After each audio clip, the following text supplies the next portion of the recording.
Okay, here's a quick reaction video on what Reno Omokri said about Peter Obi based on what a supporter of Peter Obi, the Labour Party, said on Twitter, yeah, concerning those who vote for Atiku and Tinubu. Yes, the person said, if you are rooting for Atiku and Tinubu for president, then you are the real enemy of Nigeria. So, based on this opinion, Reno Omokri had to now draw a comparison between Atiku Abubakar and Peter Obi, and also Kwankwaso. So let's watch the video. Let's see what he said. A reality. I see a lot of people saying things like, if you do not support Peter Obi, then you are an enemy of Nigeria. Listen, Peter Obi is an excellent candidate, but he is not the only excellent candidate. There are other candidates that are better than him. There are other candidates that are equal to him. So you just have to allow people make their choice and respect their choice. You can't say because I'm supporting Atiku Abubakar, I'm an enemy of Nigeria. Look, before Atiku Abubakar got into government in 1999, he had co-founded Intels. And Intels is one of the largest logistic firms in the whole of Africa. Before he got into government, that Intels was worth almost $1 billion. Now it's worth much more. And then through his prior group of companies, he has over 50 different companies. He employs more people than many Nigerian state governments. So, I mean, how are you going to say he's not an excellent candidate? This is a man who, when he was privatizing the Nigerian economy, if you look at what he did with the cement sector, how he privatized a lot of it to Dangote. He privatized industries that have now exploded and are now employing people in their millions. Anyways, I see some people are talking about things like maybe Nidal and then Alscon. I think Abubakar was not involved in those. Go and do your investigation. The part of the privatization process that he was... Okay, so let's do a quick reaction on his attributes about Atiku Abubakar before we go to Kwankwaso. So he said we cannot just say Peter Obi is a credible candidate, that there are people that are equal to him and there are people that are also better than him. And then the only people he had to bring is Atiku Abubakar and Kwankwaso. So first of all, okay, he talked about Atiku Abubakar right now. So he said Atiku Abubakar had firms like Intel. He had some other industries that have employed more Nigerians and stuff like that. So I want to ask, who doesn't have that? Let's take, for example, okay, who doesn't have that? Is it Peter Obi that does not have businesses that have employed people? You understand what I'm saying? So is it that Peter Obi does not have all these things that have also equally, because we are trying to equalize them now together now, since he says that there are people that are better than him or there are people that are equal to him, which means Atiku falls under one of this category. Either he's better than Peter Obi or he is equal to Peter Obi. So we are saying now that, okay, is it Peter Obi that has not had firms or other industries that has not also employed Nigerians as well? So we are looking at all these things. All these things does not make someone credible enough to become the president of Nigeria. Employing people and having businesses around is different from being the president of a country. You understand? So it desires more credibility beyond just managing your own personal business than running a whole nation that is not just based on your own pockets. You understand? You cannot run a whole nation as your personal business, which is more like what the past presidents and people that has come before to rule Nigeria are doing. They are actually running the nation as their personal business and pocketing the money as their money. So this is different from being the president of Nigeria. Having your own personal business, employing people or company and employing people is different from running a whole nation, running people. You understand? So this is where I just had to draw the line between this comparison between Peter Obi. The credibility and credentials required to become the president of a nation, of a country, is different from running your own personal business. So let's continue. Let's see what he has to say about Kwankwaso. Was a part of, was a major success. I see a lot of you insulting Kwankwaso because of the failure of the merger between his party and Labour Party. Kwankwaso is an excellent candidate. Go and look at what Kwankwaso achieved in Kano. He built the Northwest University. I encourage you, just Google Northwest University. You'll think it's a European university. You think it's an American university. And then, not just that, the man sent 3,500 Kano residents, not indigenous residents. That means like people from other states who were resident in Kano. He sent them abroad to go and study. And you know, education is the only means by which you can develop a society to move from third world to first world in one generation. And this man has done it. You know, he empowered so many Kano people by setting up, you know, cottage industries. And then you guys are insulting him. Anybody supporting him, anybody supporting Atiku or Baka, they are enemies of Nigeria. You can't say things like that. Okay. See what he's saying about Kwankwaso now. So look at all these things. These things are peripheral things that anybody can do. You understand? It doesn't mean, okay, you have to be in a certain position, or those things have to qualify you to be the president of Nigeria. All those things does not qualify you to be the president of a nation. There are people that are giving scholarship to people. Even there are world-class musicians that have sponsored people to universities. You know, there are companies that are sponsoring residents of Nigeria to go and study abroad, and so all these things are peripheral things. There's no specialty to what Kwankwaso has done. Sending 3,500 residents of Kano to sponsoring them to university or abroad does not mean he has done something that nobody has ever done before. Those things are normal things.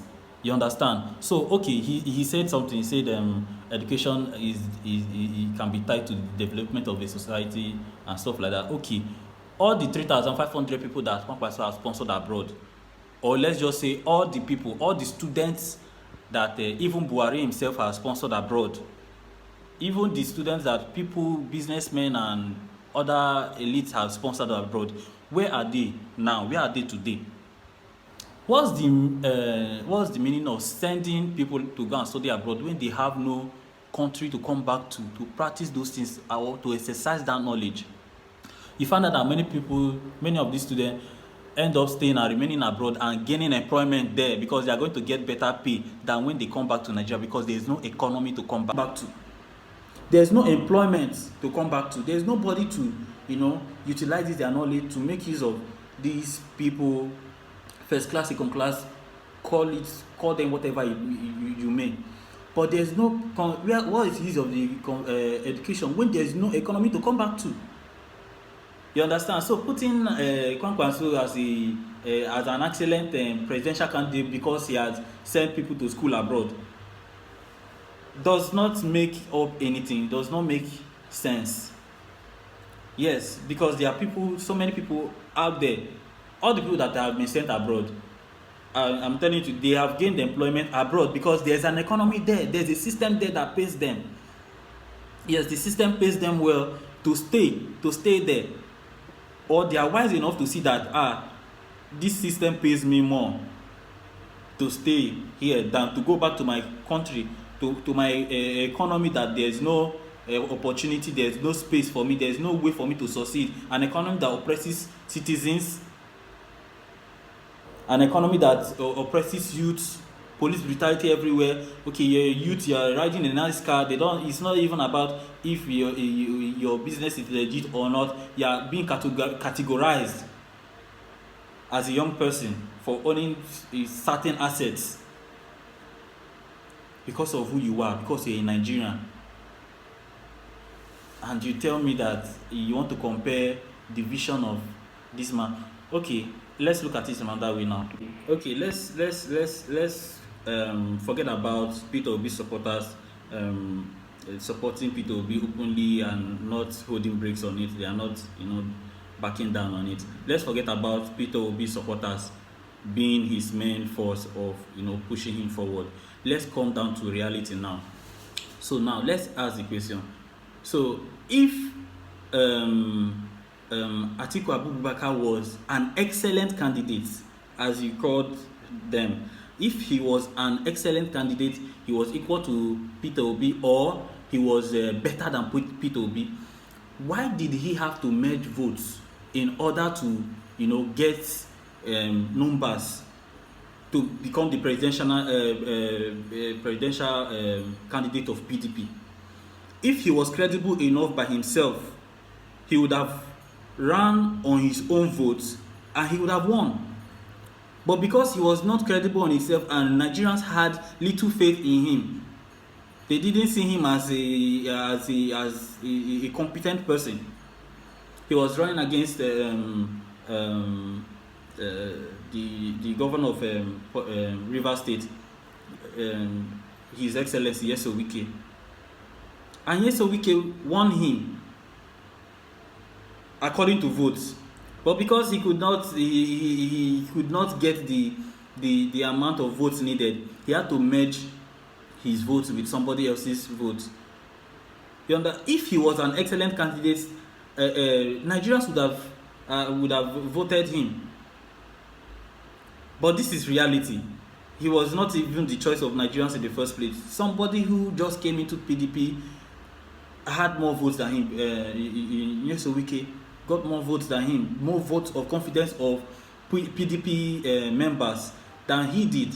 It was delegates that played politics and put him there as Atiku Abubakar. So how do you see that? How do you count that person as a credible person to run the Nigerian economy, or to run the country as a nation, Nigeria as a nation? Okay, see what he did. See what Atiku did. We are talking about credibility now. See what Atiku did on the recent killing of a Christian girl, on Deborah Samuel's murder in the north, with alleged blasphemy. Okay, see what he did. He wrote he made a tweet condemning the act of such radicalism in the north. And when he was backlashed by the same northerners, the same people that he was trying to stand against, when he was backlashed, according to the tweets, they said, "Wallah, you will not get my votes." He immediately deleted the tweets. So is that the kind of person that can unite Nigeria? Is that the kind of person that can bring peace to Nigeria? Someone who is afraid of simple threats, someone who does not even have confidence in himself. He deleted a tweet condemning the act because he's following Muslims, he's following Northerners, threatening not to give him their votes. So you can see that this is more of a personal ambition to him than to see the whole Nigeria, rise. It's not about we Nigerians. It's about his personal ambition. So you can see what is it. We are speaking literally now. We are not talking about Obi supporters or say this or say that. This is real things. This is reality. These actions, things that took place. So you understand, when you see Nigerians speaking in this manner, you see that that they have seen things. They have seen all manner of bigotry, all manner of hopelessness, all manner of atrocities being done in plain light. When you see Nigerians speaking like this, you see that they've seen a lot. They have a lot of evidence to prove their point, to speak in such a manner. So it's not about being an extremist or being an extreme P2B supporter. This is what we have. Our eyes have seen reality. We can see we are all human beings. We are intelligent. We have a way of differentiating between what is right and wrong, bad and good. You understand? So this is not about me being an Atiku Abubakar supporter or Kwankwaso or P2B supporter. This is according to reality. This is according to personal reality. What people have seen over the time, over the years. So you can see that these things, running a personal business and running a nation, is totally different from the perspective at which we are trying to portray it, Mr. Reno.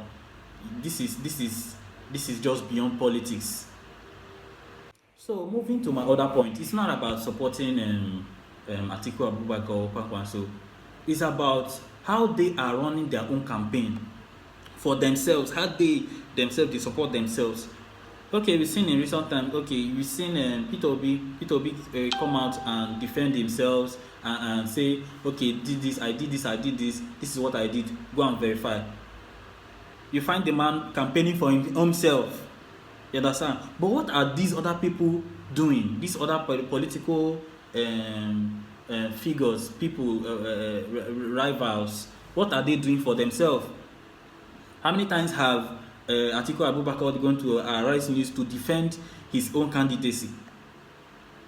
So you see, okay, so not even talking about that one. That's because they have a lot of things in their cupboard that they have to hide. That if they come on national television to speak about it, they may end up, getting asked those kind of questions, and those kinds of questions may end up, putting them in the light of actually saying the truth or lying about it.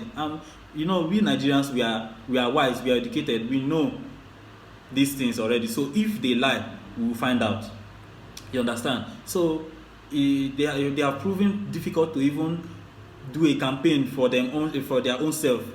What we have, see, look at the reality now. What we have now is people like Atiku Abubakar going to spray dollars and just buy Nigerians altogether.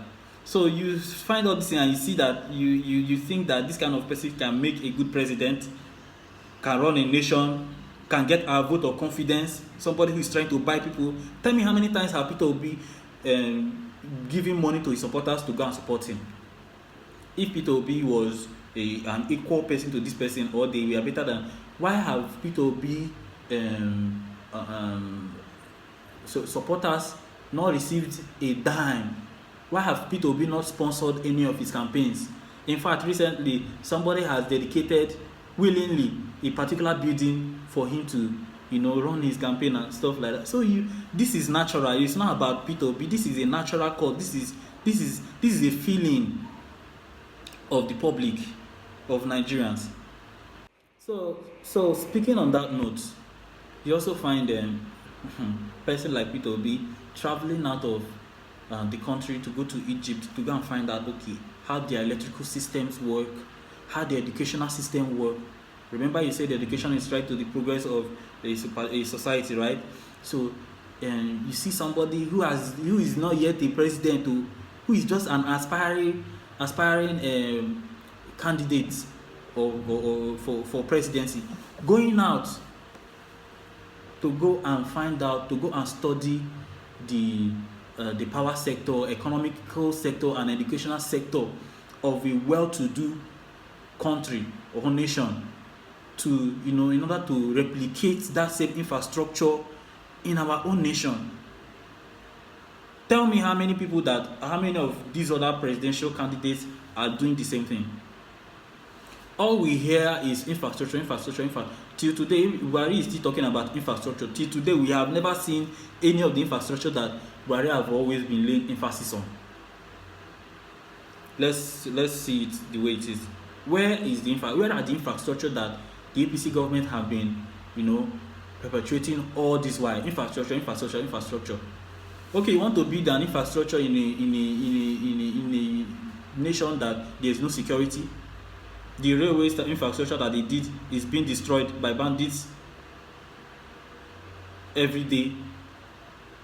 So what do you call infrastructure if there is no purpose move to make sure you understudy the infrastructure of well-to-do nations? Because these people travel abroad, they go abroad almost every time. They see these things and they come back and they don't see any need to replicate those things. Buhari goes to hospitals abroad and he didn't see any need to come back and replicate those things.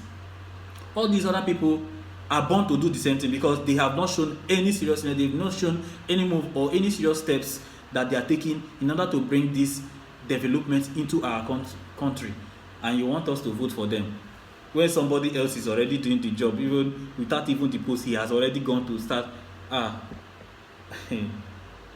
Pastor Reno, I don't know whether to call you, I don't know what to call it, but you know, the evidence is clear.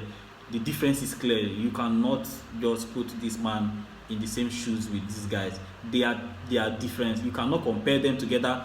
You cannot equalize them together. You cannot even put them in the same place together. The mindset is different, and that's what we see as Nigerians. So that's my reaction for this video. If you think you have anything to say or have any input, you can leave it in the comment section below. At my usual time, I'll make sure I go through them. And also, keep voting for Peter Obi. Keep advocating for Peter Obi. 2023 election is ours. We either vote for Peter Obi or vote for Peter Obi. There is no other option. So, thank you for watching. I hope you like and subscribe.